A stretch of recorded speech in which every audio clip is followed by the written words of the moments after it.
Good afternoon, everyone. I'm Lauren Beecher. I am our public health physical therapist here at Health and Balance Physical Therapy. And I'm here today to talk with Lisa Musak about fertility and reproductive health, specifically talking about acupuncture and the role of Chinese medicine. So, good afternoon, Lisa. Hi, how are you? Good. It's so great to have you here this afternoon. Thanks for sharing some of your time with us today. Absolutely.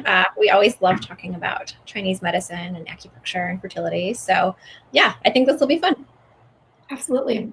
Well, why don't you start off just by telling us a little bit about who you are, what interested you in becoming an acupuncturist, and we'll go from there. Okay. So, I've always had an interest in health and wellness. I was thinking about it this morning, and my interest in birth, pregnancy, babies, kind of all of that goes back to when my little brother was born when I was 4 years old. And we went to see him at the hospital, and I decided that I was going to become a nurse. And never wavered, never thought about it again. That was just kind of the end of things. And Mhm. I was sitting in math class in high school, and all of a sudden it dawned on me, and I was like, oh, if I'm a nurse, I'm going to have to use needles. Like, oh no, done. Like that's it. I'm done. Never had another thought about it. And the irony now, obviously looking forward, is that I use way more needles in a day than a nurse does. I mean, every patient, obviously is coming in and getting multiple needles. So yeah, that's kind of a funny story. But my interest in birth and pregnancy. And women's health in general, I guess, just kind of stayed there. And so I ended up thinking I would probably like to be a midwife. And so I was kind of going down that path. And I had spoken with some midwives as well in the Milwaukee area, as a matter of fact, and decided that based off where I was in my life, it probably made more sense to pursue a couple of other things first and kind of get to that later in life. And so I thought, well, acupuncture would be kind of nice to use during pregnancy and birth as well. And Mhm. so ended up enrolling in acupuncture school, thinking that it was going to be an adjunct part of my practice. And all of a sudden, I was enrolled, and it just became clear just how much depth and history there is to the medicine, and how much what the scope is, and how many things that we can really treat and treat effectively. And so I left school, and my interests were still there, but I just had this huge robust set of tools and knowledge that I felt really adequate, and kind of put the midwife thing on the shelf because I was still able to work work with pregnancy and work with birth, but just in a slightly different role. So that was kind of how I got started. And then since then, I've been doing fertility, pregnancy, and women's health. So, yeah. Yeah, and you have definitely done a ton of study in that area because you are one of only a handful of board certified acupuncturists in the entire state, right? Yeah, I think we're one of like four, maybe five of us. So I don't know how many hundreds of acupuncturists in the state, but Mhm. there's a specialty certification. So most acupuncturists have a general board certification that we take right when we graduate. And then this is a specialty one just for fertility and reproductive medicine. It's through the American Board of Oriental Reproductive Medicine, which is really long, so we just call it ABORM. And then Rebecca and I here both have that certification, and it's something that we kind of maintain regularly. So it was a 5 hour exam, and what it basically accomplishes is it's a benchmark showing that we have kind of the depth and breadth of experience to be treating patients not only from a Chinese medicine perspective, but also as a complement and kind of a I don't want to say a partner, but definitely someone who can kind of troubleshoot when people are doing Western procedures as well. So it shows that we're kind of well versed enough in both to be a good destination for someone who's looking to conceive or even who is pregnant currently. That's fabulous.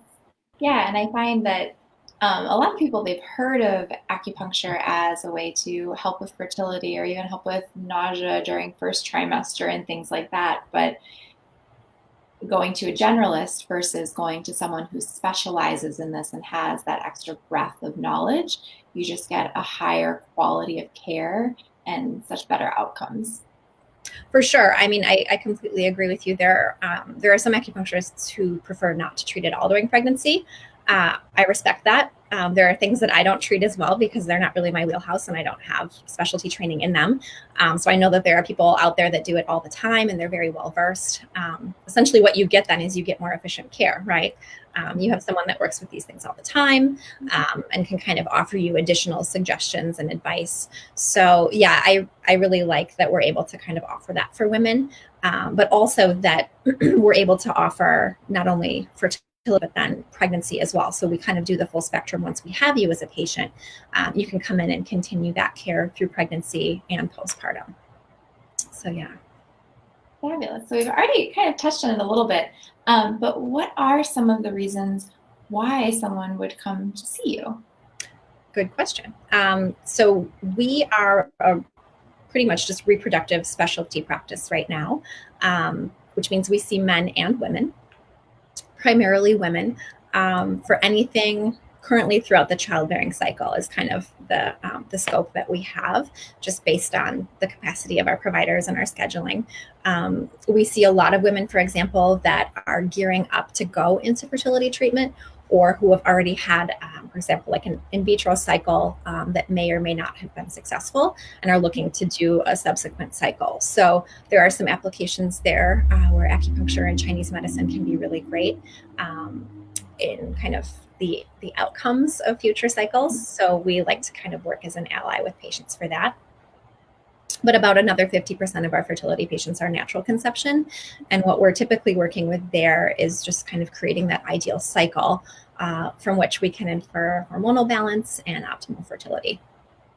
And then once people get pregnant, or if they've just discovered us, we do a lot of pregnancy work. As you have mentioned, nausea is some of our bread and butter. So women usually come in through the first trimester or later for management of those symptoms. And then we also have a really great pre-birth program that gets women ready for hopefully a spontaneous, efficient labor. And then we do a lot of postpartum care too. Very cool. So definitely working with people and families throughout the entire spectrum from preconception, throughout conception, pregnancy, birth, and even into postpartum. Exactly. So yeah, anything that arises, there's probably a good chance that acupuncture or Chinese medicine would be a good fit for it. So when someone is planning on becoming pregnant, is there an ideal timeline of when they would come and start to work with you before almost like officially trying to conceive? Yes. So in Chinese medicine, the rule has always kind of been 3 cycles, so 3 menstrual cycles, to kind of iron out any imbalances that might be there.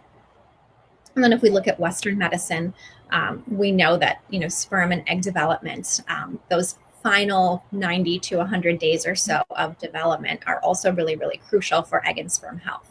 So that lines up pretty closely. Should someone have, a known reproductive issue, though, we would definitely want to see you sooner because some things are going to take a little bit longer to iron out, or some things may also require a referral just to make sure that you're getting the best care from multiple providers. So usually we would say 3 months, but there are some exceptions. So for people who may have PCOS or endometriosis or other kind of disease processes or things that may affect their fertility, definitely better to start working with you sooner rather than later if they're planning on conceiving sometime soon. Exactly. And so those were the two, as a matter of fact, that were coming to mind as I was talking to you, is endometriosis and then polycystic ovarian syndrome. Fibroids, sometimes we can have some luck with that too, or just, anything that may come up in the course of a regular diagnostic exam with your OBGYN would definitely be things that, we can work on too. So, yeah. Awesome. So could you tell us a little bit more about kind of the other 50% of people that you work with who are using some type of Western medicine to help them conceive and what that initial care should look like? Okay. So again, we typically recommend 3 months in advance of any Western treatment.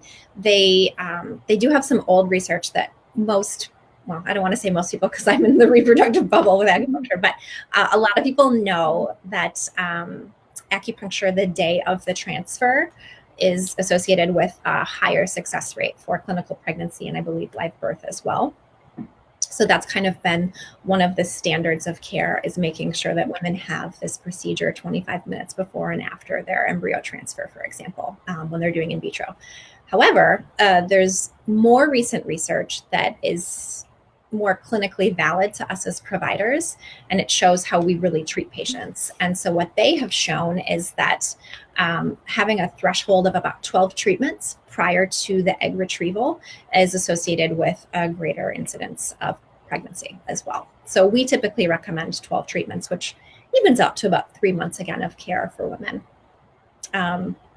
That said, we have a lot of women that will come in and they just heard about acupuncture and working for fertility, and they're like, I have my retrieval next week, or like I've already started medications or whatever. So we're happy to work with you at any point, but we do emphasize that because there is this dose dependency, the cumulative nature of acupuncture and how it works, that the longer in advance that you start, the more sophisticated, I guess, we can be with our treatments.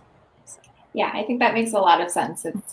It's wonderful to do something a handful of times and you may certainly see some benefit, but when you're able to be involved in an entire course of care, you're going to see even more benefits from that.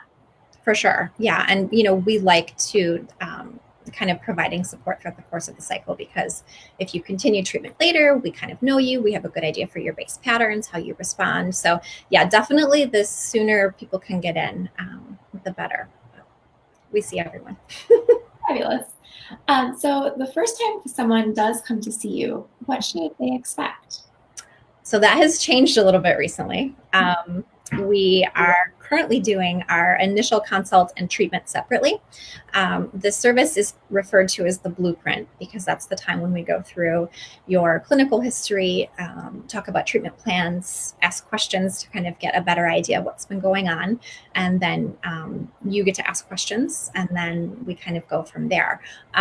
For patient safety and just kind of keeping things a little bit safer for the providers as well, since that's an extended encounter, about 45 minutes, we typically have been doing those now via a telehealth portal that we have through our software. And then what that allows you to do is come in at any point thereafter as an established patient and begin the acupuncture. So a lot of the elements, that we're going to be recommending for self-care or things at home, things like supplements, maybe castor oil packs, different sorts of things that can kind of enhance your results. Those are things that you can start right away. And then you can come in for acupuncture, I guess, as soon as like the next day if you were looking to, and begin the rest of the treatment plan. And then at the end of that visit, that initial consult piece, we also send you a care summary, which is the blueprint that I was talking about, that has all of that information specific to you that we have talked about. So that's how people are getting started now, is via telemed. Yeah, it's been an interesting journey, kind of having to adapt some things throughout the last 3 months and figure out, okay, we've been doing things this way for years, and now all of a sudden we need to flip it, and then every couple of weeks reassessing and seeing, okay, how can I best serve the people that I'm working with now, because it's not the same as it was even a few days ago. Yeah, and it's been a really great exercise in staying present and listening to the needs of your patient base and kind of what works best for them and for your practice. I think a lot of us were kind of getting to that tipping point anyway, or at least it was on our list that we wanted to start offering telemed. I know for me personally, there were some services where we thought it would be a really great adjunct to the practice, but now it's just kind of our standard of care. And so that's exciting that we got the opportunity to be thrown in and figure it out. But I think a lot of us were given some grace too, because the entire society has kind of been thrown into this at the same time. So people know that if we're working kinks out or things like that, it's kind of a smoother transition with everyone doing it at once. It to go perfectly smoothly the very first couple of days or even the first couple of weeks, because it was new for everyone. Exactly. So yeah, but that said, it actually has been pretty smooth. So we're pretty grateful for that. And yeah, it's just kind of a nice thing to be offering now. Awesome. So during the typical course of care for someone, we've talked a little bit about acupuncture. Could Mhm. you tell us a little bit more about what is Chinese medicine? How is that incorporated into your plan of care with someone? For sure. So we kind of use the terms Chinese medicine and acupuncture or acupuncture plus herbs interchangeably, but in reality, there's a lot more to it than that. Just like in Western medicine, right? We have medications, we have surgeries, we have procedures, we have all of these things that are kind of under that umbrella.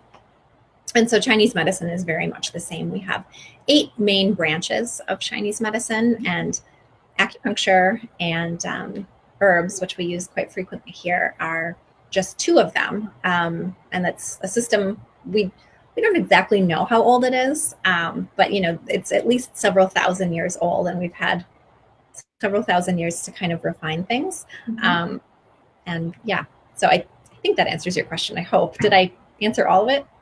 I think so.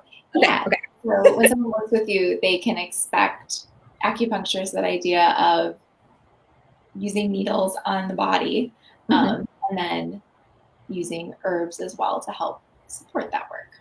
Exactly. And the unifying thread or the theory that kind of runs through all of it is that we have this energy in our body. It animates us. It animates the things around us. And so what we're doing as acupuncturists is we're kind of almost working like a mechanic or a technician, and we're adjusting that flow, kind of opening things up, making them go in different directions. In terms of the way we would speak as acupuncturists. And then it works pretty similarly across some of the other branches of Chinese medicine as well. So yeah.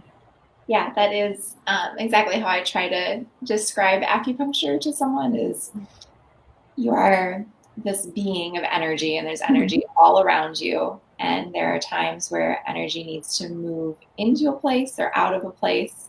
And it is the very like cursory explanation of acupuncture that It I'm. works, I mean, if it works, I think that's perfect. As whatever is simple enough for people to understand Mhm.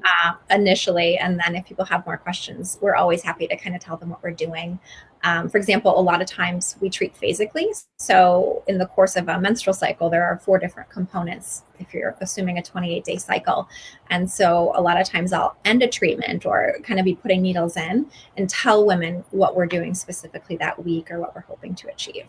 So yeah, we can definitely get more specific, but your theory or the theory of blockages kind of like a kink in a hose is also one that we've used. So yeah. Very cool. Mhm. So, could you tell us just a little bit more about what the support that you offer looks like for people who are postpartum? Because I know you've added on some new things recently. We did, yeah. So Chinese medicine actually has a really rich tradition of supporting mothers in kind of the first 40 days. It's called Golden Month. I think it's Wo Yoizi, but don't quote me on that in opinion.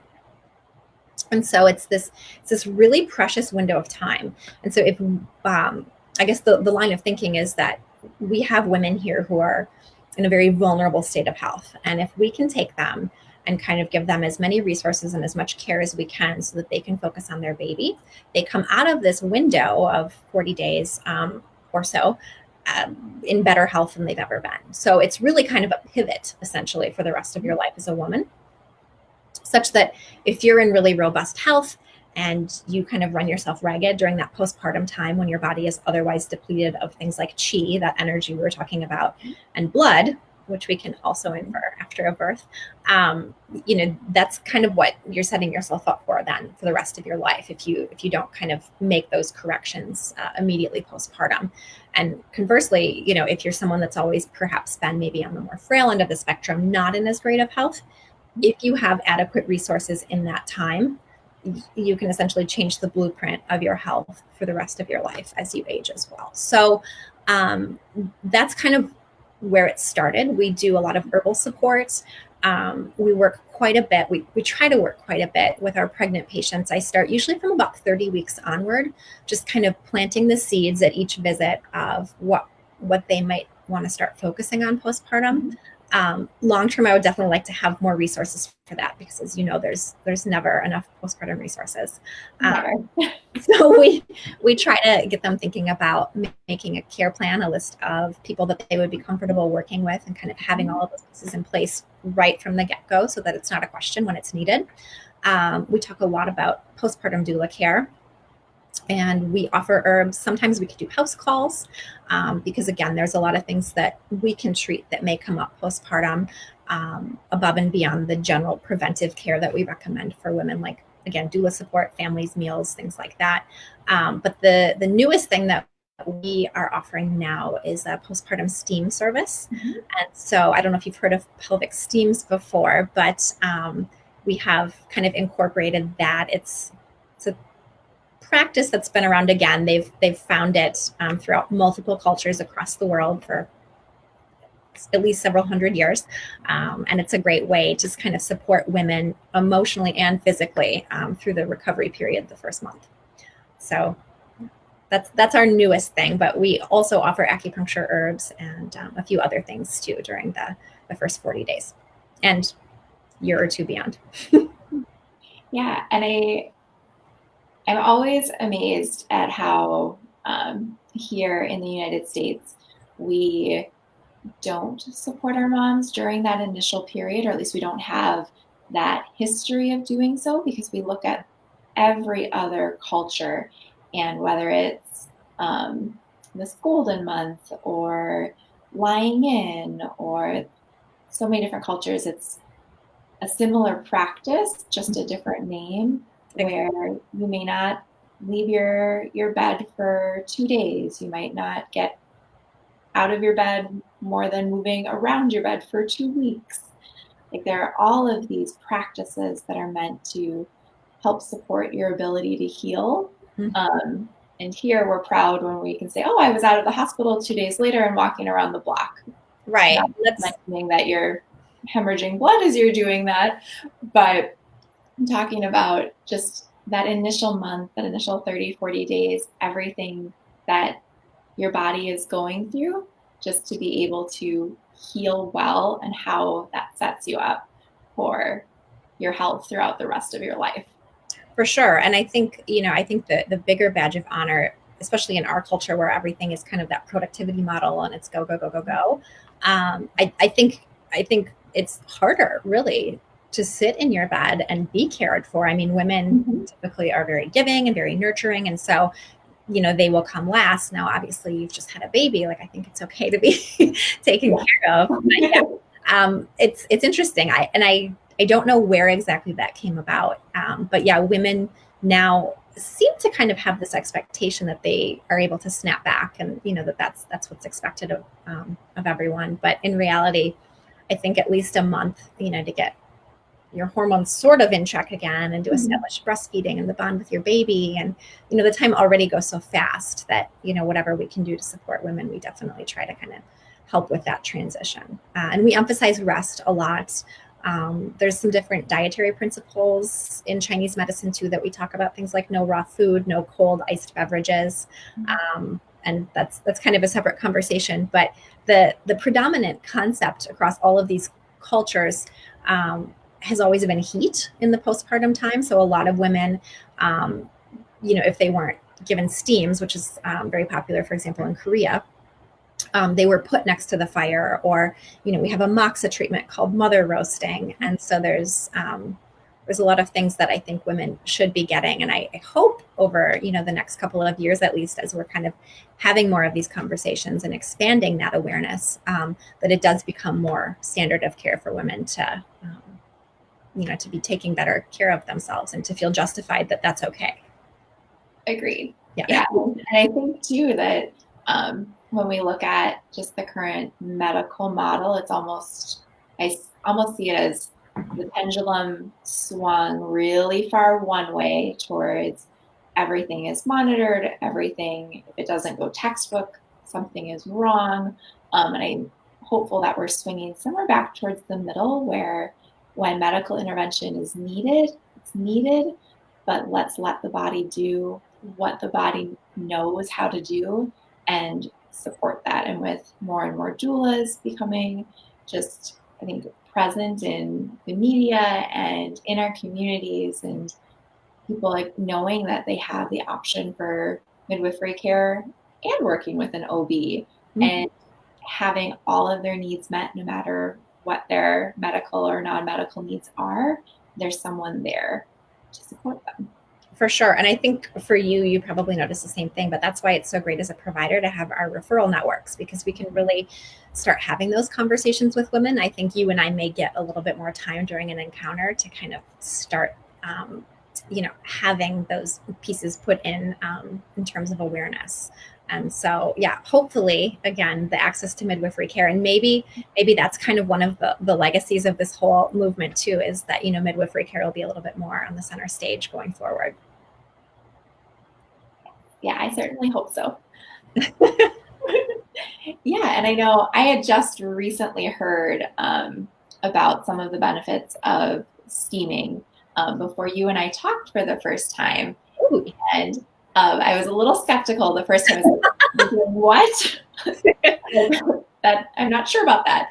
But there were a couple of really interesting studies that I read talking about women who participated in steaming, and I think it was just the first 3 days postpartum, and the women who didn't, and their bodies, like the tissues, healed Mm-hmm. so much faster. Right. Um, there wasn't nearly as much redness, as much irritation, and it was comfort going to the bathroom, comfort sitting.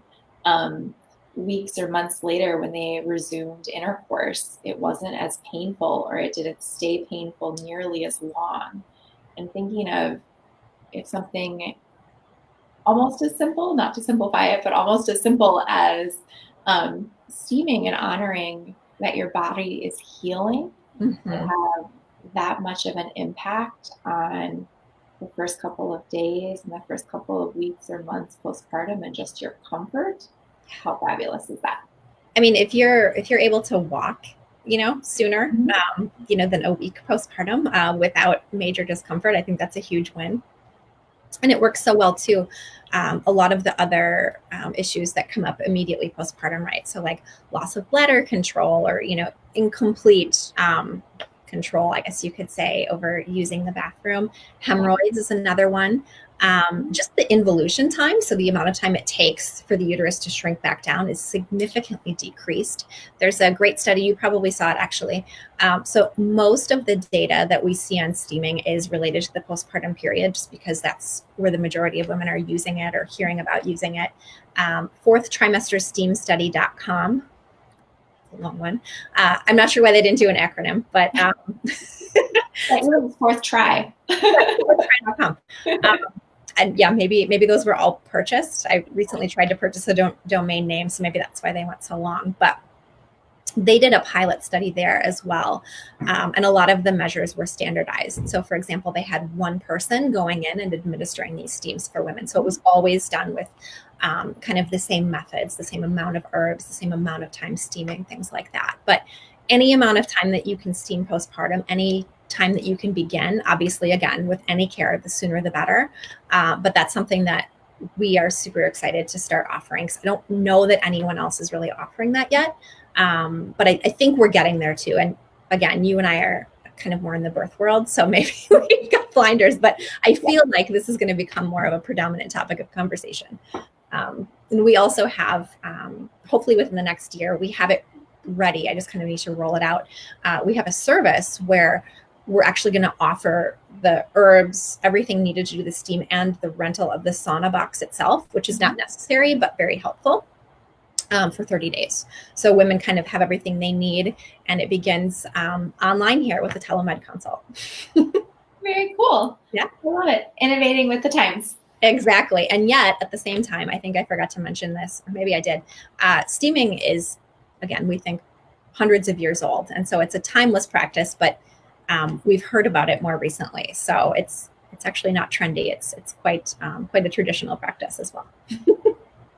And I think in so many ways we have so much to learn from just different traditions around the world, Mm-hmm. and how for thousands of years they've supported their birthing people and their recovery and their ability to continue to live their lives, and how there's just so much for us to continue to learn and honor. For sure. And I think from the women that I've spoken with that have done steaming postpartum, especially if they've had more than one child and they've kind of got that control and variable scenario, is they say it's the most amazing thing they did because not only are they physically healing, but it's incredibly relaxing. And it's a nice time where you kind of get maybe just 20 minutes to yourself. And it feels quite comforting too. So yeah, it's a nice thing to offer. Oh, great. Well, is there anything else? I had one last question. Yeah. How do people often pay for your services? Because it's not usually covered by insurance, unfortunately. You're right. So we are a cash practice. And what that means is we are out of network with all insurance. And that keeps our prices kind of accessible for everyone. Since we don't have to hire an insurance biller. So it's either out of pocket or they will use an HSA or an FSA card as well because it is an eligible expense. We do credit cards only. So we were cashless before the pandemic. And that is all done through our scheduling as well. So yeah, you pay at the time of service and then that's it. And I should add, all of our prices are on the website next to the service as well. So the transparency is there. Yeah, and I know a lot of the providers that I work with personally are also out of network. And I see the value in knowing, okay, what is this going to cost me? For sure.